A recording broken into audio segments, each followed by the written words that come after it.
All right, guys, welcome back. Today we're in Houston, Texas, and Tread Right Tires, and I'm here with Anthony Schoen. Hi, Thank you so much, man, for the tour and for the demo. I'm excited to tour your facility.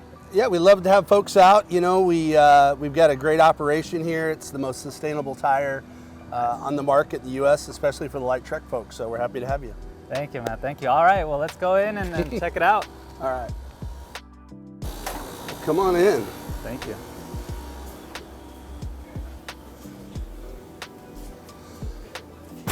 So usually before we get out to the plant, I just wanted to take some time and talk about really how simple the process is for us, but give you an idea of some of the details that go into it. So we take in about 10,000 tires a month here. As you can see, somebody ran probably some high air pressure there, so they were worn, but that's okay as long as the product is good, the casing's solid, but most importantly, the bead.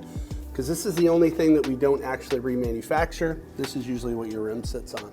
But as long as the wear and stuff does not get into the cord or the construction of the tire itself, we're good to remanufacture. So the first part of the process is where we actually take all of the old material off and get it ready to actually build. So these are what I call our NASCAR phase. After it's been buffed off, you could actually get in this and go ahead and drive around on it. We think we'd want to put some tread on first, but you kind of get the deal there.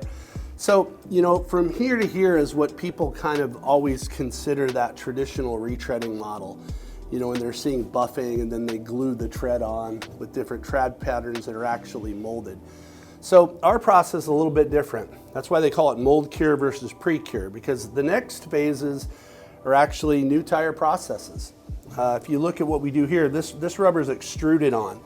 And you can see that it's evenly, this is a new tire builder. And I sometimes like to do this because it's soft. You know, it's like a silly putty might be the best way to describe it. You know, right. You get indentions. And the reason it looks like that is because when it goes into the press, it's gonna be molded into a few different tread patterns. This just happens to be our Axiom, which is one of our popular all-terrains. So from here to here, it's just new tire technology. It's completely built out. Sidewalls all the way around with a level of veneer. And then it's into a new tire press where it comes out a brand new product. We have our own DOT code. All the sidewalls are branded to our brands. Majority of our products here, you know, if you want to think about this from the consumer standpoint, is they're sold via Amazon and Walmart and your traditional channels online or through our website. We do have local stores, but that's where primarily most of our tires are sold at. So again, fairly easy process. You know, we find the best of the best tires. They're usually branded tires because if you know anything about the Chinese or imports, they make them shorter and narrow. So they won't fit in our molds. They actually have to be all the same size. But we basically take them down, build them with high quality tread compounds until what you see here with the final product. So Anthony, I do have one question. For example, sure. This is buffed out, and then you mentioned something about retreading and remolding. So for someone who's not familiar, what's like the difference? Yeah. So in what the traditional retreading is when they say the retread, they're actually taking, and why they call it pre-cures, because the treads are actually already molded in another factory. They're bought in these long strips, and they're glued on, stapled. And they go into a chamber, right? Yeah, literally, that's what they call them, the Frankenstein lines, because that's how they're cured. So, you know, that curing process has worked over time in some of the medium truck areas, but it's a very ugly process, and it's not really conducive to your beautiful F-150 or your Dodge Ram or your SUV. So in this process, what we call mold cures, our process cures in the mold. That's why it's soft, and they all come out identical with these 6-segment molds that are just like a new tire. So you see sort of the bent beads, and behind you I'll show you our brands, and this one just happened to be trimmed, but I've got a couple of examples that you can see. So from behind you, this is a little bit of the lineup. So you can see this one we didn't trim, so we could show you what it looks like coming right out of the mold. So these are the vents you would normally see if you were in your local store. Shout out to Discount Tire, I like those guys. Nice. You know, they will trim all these off and have this perfect look, similar to what you see down here. But a lot of times we'll leave those vents just kind of that they see it's a new tire press, it's a new tire technology. You know, they see the brands and all the DOT markings and things like that.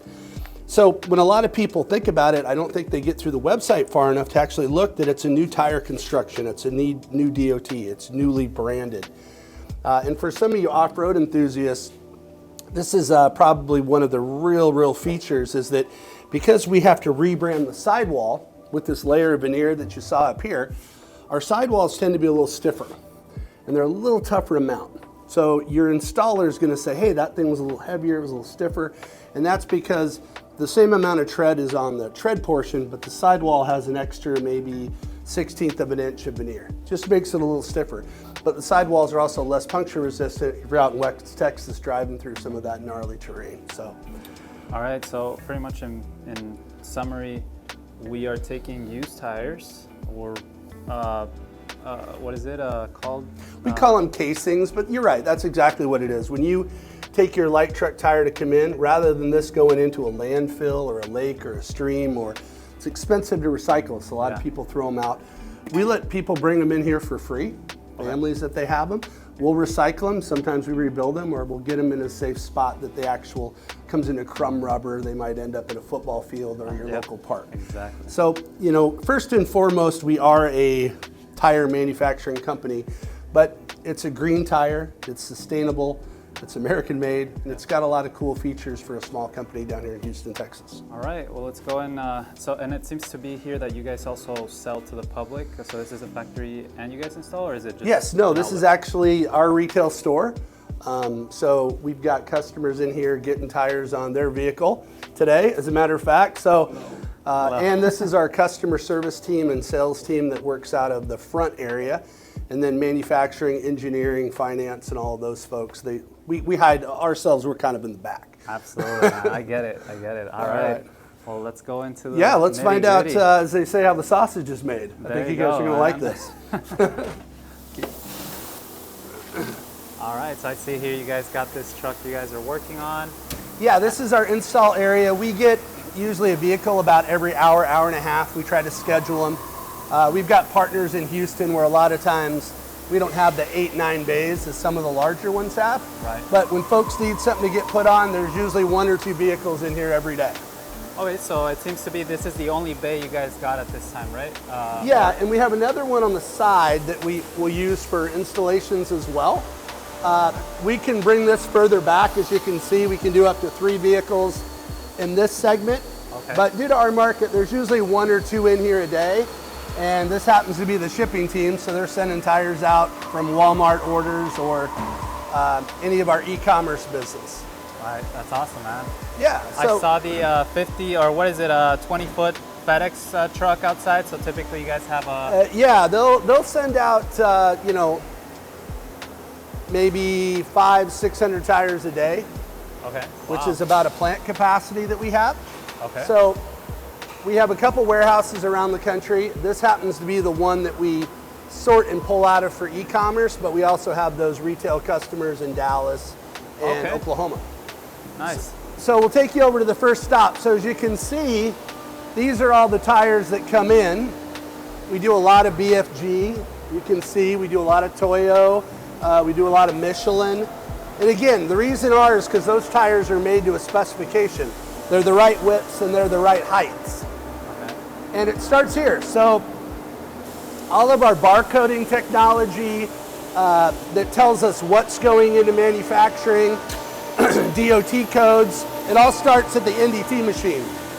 So what he's going to do is run an electrical current through the tire. So most of you know that that consists of making sure the belts are okay, that inside liner is all right. And he'll go through it, see if he catches anything. So pretty much what's going on here is we're getting these used tires. We're checking them with this machine that uses some sort of electricity, and then of course the inspectors so if there's a belt break or there's a liner separation or a nail hole or anything like that, they can identify it so we can take it to a repair station and see if we can repair the liner. Now that's not a patch. A lot of people think, oh, that went straight through. It's not true. Actually, a majority of these, when they go through recycling, will get nicked or hit or whatever it is. So we'll go ahead and make sure we repair the liner before we build the tire.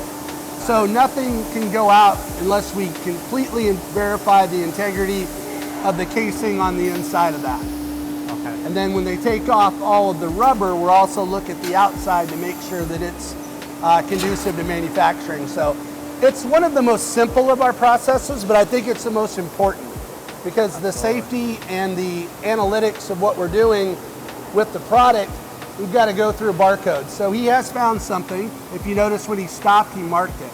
Okay. So if he marks it, now he's got to go through and do an inspection, potential skiving, making sure everything's right. So the liner is perfect. Then I see you got another machine over Yep, there. and right? there's another NDT. We'll run 2 to 4 of these at a time. On this shift right now, they got 2 going for today. Okay, perfect. Very cool, honestly. Yeah, it's a really basic process. You know, and as you see all the tires, they're set up by mold. So it'll tell you can kind of see what molds we're running and what we're not. So Our frustrating part is 26 through 21 doesn't have any tires. So this is kind of an interesting point to say, we need more casings, we need more suppliers, we want to work with more recycling folks because we want to make sure the presses are filled. Now a lot of them are, right? We've got 30 or so, but we could do better with what we're manufacturing. But that comes into a better green process, a better sustainable process. So how do you guys currently get the tire mold or the tire casings in this case? Well, we work with a lot of independents and companies around Houston and Texas. Okay. We also are contracted with one of the largest retailers in the country, Mavis NTB. Yep. So we have the Texas and Louisiana contract for there. Nice. So we do all their pickups, we remanufacture all of the tires for them, and then we make sure that they were disposed of in a very sustainable way. Okay.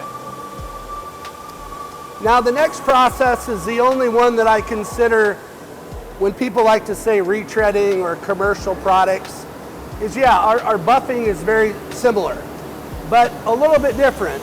Our machines actually buff all the way to the bead. So we're taking every bit of rubber off of the tire itself.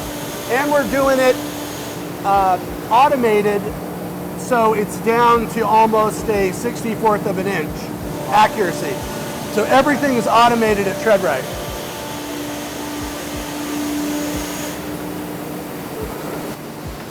So we got one going so you can kind of see. You know, he's cleaning while this is going on because everything is set to a specification for the product. So now I can't touch this now because we don't want to put the oil on our fingers, but our buffing process is a little bit different. It goes all the way to the bead. So when your tire starts manufacturing, it goes down to its almost original state. Right. Yeah, so I can see here Yeah, that it's not just the tread part, it's actually the sidewall part as well. Yes. So when we rebuild the tire, you get a brand new tire, right? Brand new tread, brand new construction. And you can see here, some of the measurements are off, or very possibly that was a brand that shouldn't have got in there, so the buffer went too far. So we'll catch things here, and if we see anything that doesn't work, we go ahead and take them out of service here. So there's 2 areas of inspection before they ever get built. I see. That was going to be one of my questions. How does the machine know when or how to? So I'm assuming you guys program that from the back end or something, and it just knows based on the mold? every brand that comes through. So let's go over here. That's a great question. So if you see, this tire is marked, and so every open country Toyo 285/7017 has a specification to be buffed. So it started like this, but every feature on this tire is programmed into the machine. Okay. So when it comes out, it's ready to be built in a, actually that's a 265, but no, yeah. But the machine in a way knows that. It knows the specifications for this brand. and it knows the mold it's going to go into. So everything is automated down to that probably 30 seconds of an inch on those buffers that are running here today. And for example, when you guys do pickups, I'm assuming there's not only Toyos, there you get a lot of the other imports, and what do you guys do with all that other product? Well, the other product, we just have it shredded and recycled. Okay. We pull out anything that's good enough to remake. Okay. Because frankly, tires are becoming one of the bigger environmental issues because they can no longer burn them. They used to do them for fuel called tire-derived fuel, which is a very, very toxic process. Necessary in certain areas, kilns, cement, manufacturing. So what we're trying to do is get them out and actually rebuild them into something that not only is sustainable American made, but it's more cost effective for the customer. A Toyo, which I love, otherwise I couldn't make my product. Yeah. Those are $400 tires, $500 tires. You can buy those from TreadRight for less than $200. And the average family just can't afford to spend $2,000 on tires. So there has to be an alternative to some of those brands. Now, some people can't afford them, and I'm glad they're buying them, or I wouldn't be able to make products, but not everybody can afford that. Absolutely. I completely agree.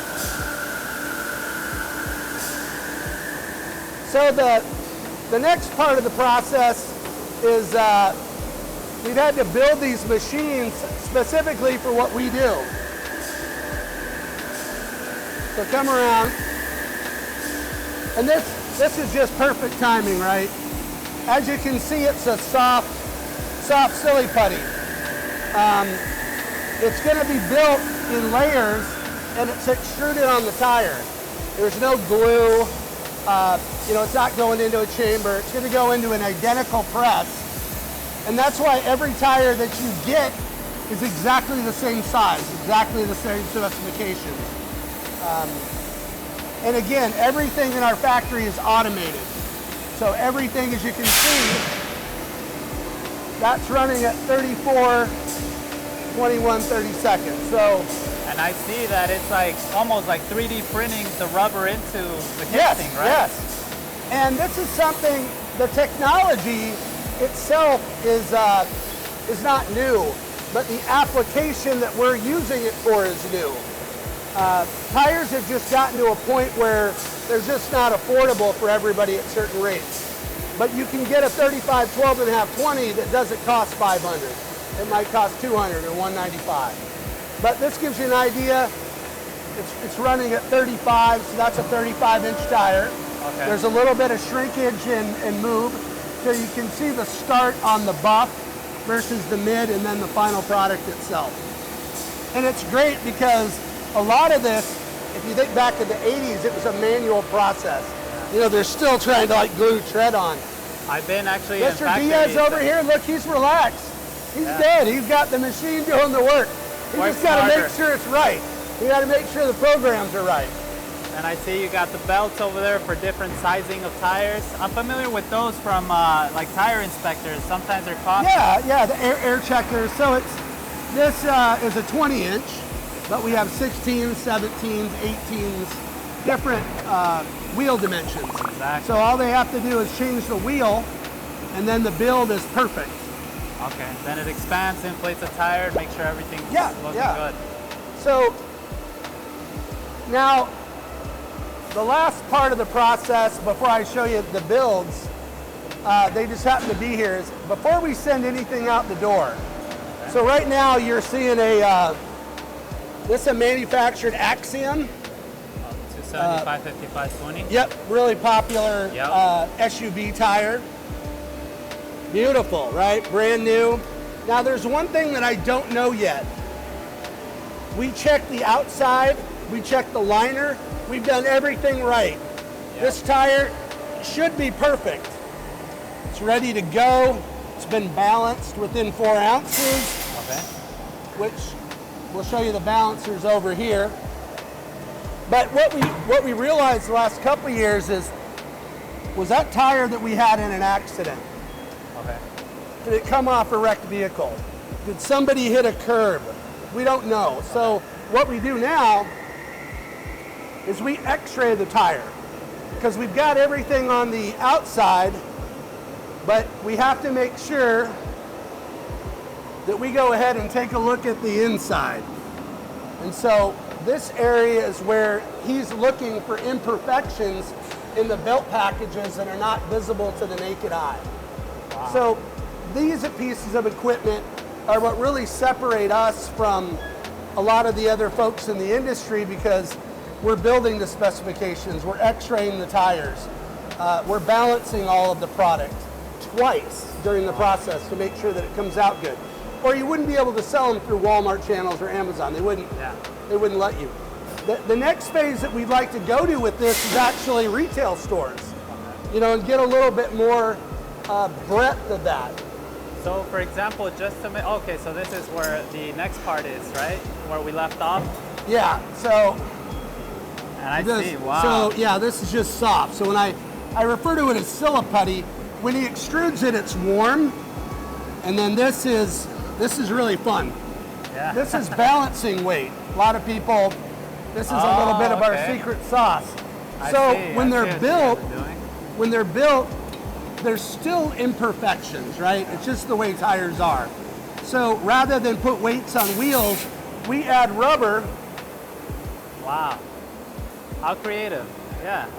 You build the weight into the tire. So when this is built and all that gets homogeneous and starts flowing under heat and pressure, the weight is put in different areas. So when we come off, they balance, there's our Hunter balancer, but that's new tire. They verified it at the end, but they also balance it at build. Before and after when it goes to the customer. Okay. So very interesting, but you know, this is something that we're still working on perfecting. I don't like that I have to balance twice, but we're still creating our process and our ingenuity. Now, I mean, what could be a reason if you already balanced it once, why would it go out of balance again? Like, wouldn't it just solve the problem from like start? It does 99% of the time. Okay. But so that last part is just. But if you're a customer in Illinois and you bought 4 tires, and it should have been fine, right? Everything that we did should be perfect, but this is where it gets weird. Sometimes it just comes out high, and we don't want to send that. So when I say it comes in high, it comes in at 10, 11, 12 ounces. Yeah. And so what we do is we usually sell those to farmers and ranchers. Okay. There's a lot of people that got trucks and mines, and then we sell them a different product. That's why every label that we have tells the exact balancing of the tire. Oh, wow, okay. So we know if it statically balances at 1 ounce or 12. Okay, got it. So you pretty much know from the get-go the type of tire, how many weight was added, everything. Yeah, so you all can the ounces that are absolutely. The market to sell it at. Wow. Yeah, it was when we first got into the business, it was the biggest problem with our company was that they did no balancing. So when we started adding technology, invested in the process, we realized that, okay, we have to make sure that the balancing is perfect. So we balance them before and after, just to make sure. It's a terrible thing if you get them on, drive down the road, you know, mom took off of work, they have to be perfect. So for us, this is a little overkill, but I think it's the right thing to do. Okay, no, that's awesome. That's very nice. So here you kind of see rows and rows of presses. We run about 30 different presses that give us about 70 different tire sizes. So this is what we call the press now, the oven, the donut maker, the tire maker. Yeah, this is where the donuts get pressed out. Look, man, it looks like we're in a donut factory almost. Yeah, so we try not to keep a lot of stock here because we like to build them as we go. Right. But you can kind of see when you have no weight, a little bit of weight. So when you're looking, you can even tell what you're doing. So a lot of them, there isn't much. If they're buffed right, the builds are right. Yep. But there's a lot of different things that happen when a tire is ran for 20 or 40 or 50,000 miles. And we honestly have never got to the bottom of what those variations are when we strip it, but it actually has to be rebalanced when it's rebuilt. So I was trying to see if I got a press opening because this is kind of cool, but I don't know if we have any. So why are they coming out? Is that just the tire that's coming in next, or? Yeah, these are the tubes. That's a cool question. So in order to get the mold. Oh, it's a tube. Yeah, so when they put this in, they put a tube on the inside. Oh, got it. And we run about 190 PSI. And what that does is it makes sure that the tire gets expanded and all that rubber goes into those hot molds. Yeah. And then it molds out the whatever tread pattern we have. But in order to get it very even and cured all the way through, we go ahead and all of our molds are tube type. Okay, got it. And that allows you to make sure that you're getting a very even build on even on the sidewalls. So that's how you push pretty much. You melt the rubber, then this tube pushes the rubber into the mold. It pushes the tire out and makes sure it's really fixed. Right. So when everything comes together, it's a combination of temperature, pressure, and time that actually molds out the product itself. And this is something that's more common in the actual part of tire manufacturing. Yeah, if you were at a new tire plant, this is what you see. They're called clamshell presses. Now, ours aren't as fancy. We're not a billion-dollar company, but the press and the mold does exactly the same thing. So if you're looking in here, sidewall temperature plate, it tells you what it is. Segment temperatures, curing times, side plate times. So all of this is automated as well, right? So they get the machine going, they run it, and we're good. I was hoping I'd get one popping out, but I'll show you one that just came out. All right, no problem. And we'll probably grab like a video. I'm sure there's a video where we could see the smoke coming out and everything, but. Yeah, well actually it comes out pretty clean because it cools off a bit. But over here you'll see there.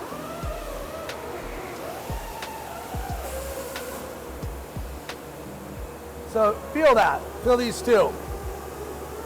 Oh wow, yeah, they're hot, guys. It's hot. These just came out. So this is quite hot. We don't do anything with it. We're all good, right? Yeah, this is how the finished product, this is what we were talking about. The tube pushes out the rubber. Yeah, so when those molds come in, you want to have pressure this way to make sure this is all filling out, right? Because if not, it would look inconsistent. Yeah. So this is just proof that. So this is, what do we got here? So there's our DOT number. That's the 285-75-16 Mudlord. But in order to get these letters perfect, you know, simple things, but all the safety warnings, DOT requirements, you got to make sure that all this is filled out. Correct. We used to have tubeless presses and mold, couldn't make the same product as clean as what you're getting here. Okay. So even after these are done, if you notice, I've got another NDT machine over here. I check it again just because as we move and balance, you see them throwing them on the racks. Yeah. I want to make sure nothing happened to it. It didn't get nicked. Oh, okay, so got it. they do a second NDT on the back side before it's labeled. And this is the same pretty Exact much same machine process. that does the like. Yep, I balance twice, I NDT twice. And we even got some defect chart and everything, help the operator understand what's. Yeah, we do. Remind them. And this where you guys print your labels, or? Yeah, and this is where the stand goes that they pull off the different sizes. Got and it. all of the molds in the back. We see all the molds over here, okay. How often do you guys change molds? Twice a week, usually. Okay. So you're producing pretty much the same size every 2 weeks, or the same variable of sizes? Yeah, so that way the buffer is usually dealing with one size, or the builder's dealing with one size. It's just more efficient. Yeah, that way they don't have to keep changing out the specs, because every tire size and brand are different. So we try to make sure when you look, you'll see those are all Toyos. Right, yeah, right? okay, and got it. So and then they'll try to bring in a group of Michelins or Cooper tires. It perfects the process. Yeah. What is this right here? That is what we call the spray cement area. That's our ugly process. And all it is so the veneer on the sidewall has got a little adhesion. So when actually I'll show you this. So to make sure of that,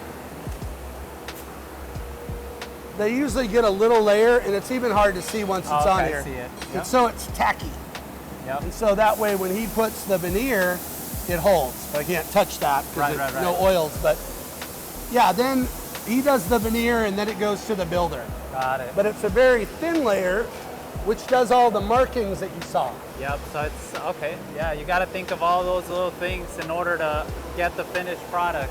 Yeah, ultimately, what we talked about, I call it 4 basic steps. You know, you inspect it, you buff it, you build it, you press it. But there's a couple little things in there, you know, where you got to x-ray it, Exactly. you got to balance it twice, you got an NDT machine that's twice, and a lot of that stuff is just quality checks. We want to make sure, you know, for someone that didn't know anything about our company and they saw that they could save that much money, you know, probably their first concern is it going to hold up? Is it safe? Is it safe? Is it DOT certified? Exactly. Is it? And it really is. We double down on a lot of the processes to make sure of that.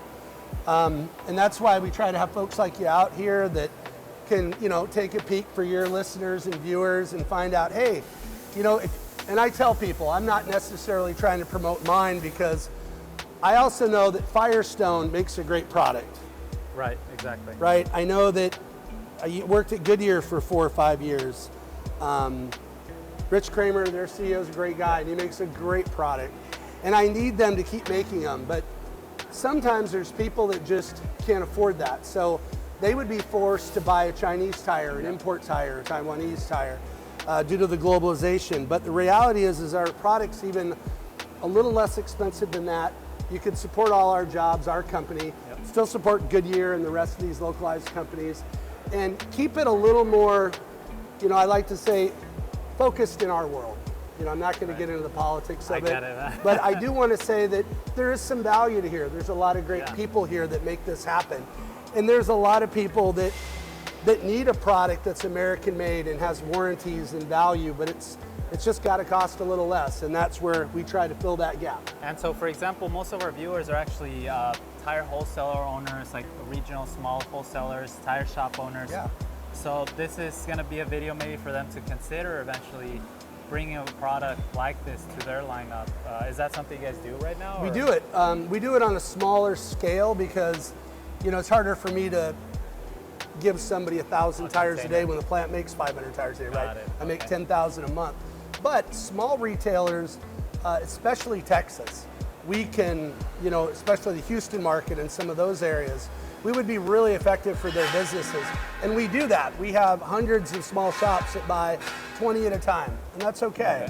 And then there's some folks that we ship 100 tires for their store at a time. But we take all of that within customer service and we work with them. Okay, that's great. That's very nice. So here we go. So this will give you a little look. He's doing 3520 Wardens here. And so this is the truck that we were talking about when we just came in. He's happy ready, customer. they're getting ready to send him out the door. Exactly. That's awesome. Well, I guess that concludes our tour. Anthony, all right. Or Well, is there anything that we're missing?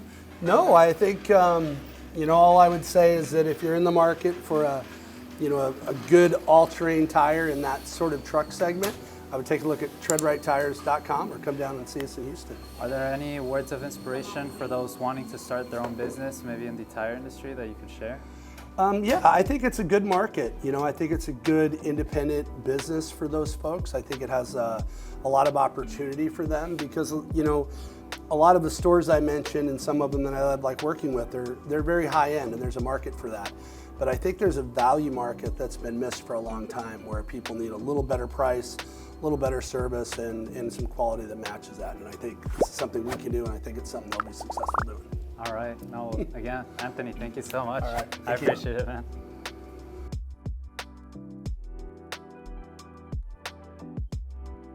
I've been coming to TreadRight since 2020.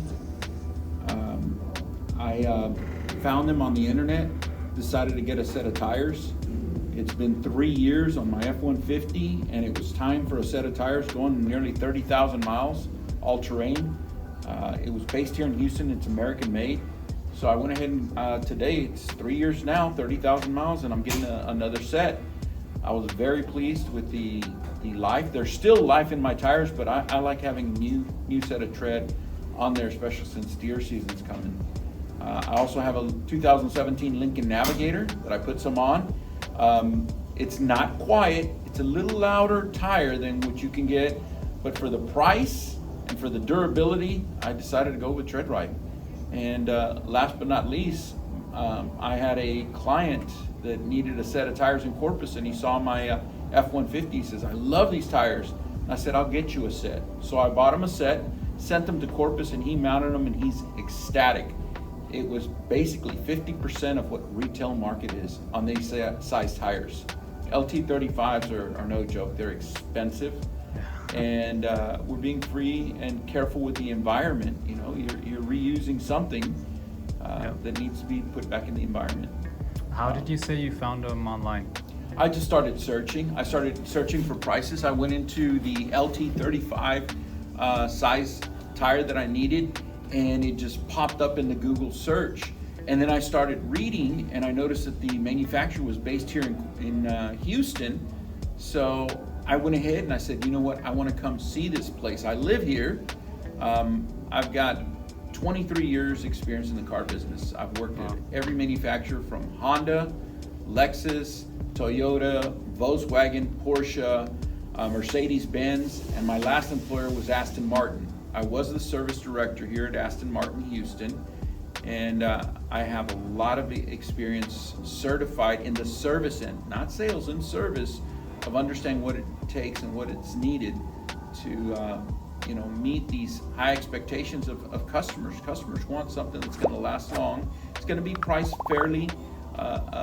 You don't want the cheapest thing, but you also don't want the most expensive thing. You want to be treated with a fair value, something you can trust. I trust Tread Right tires.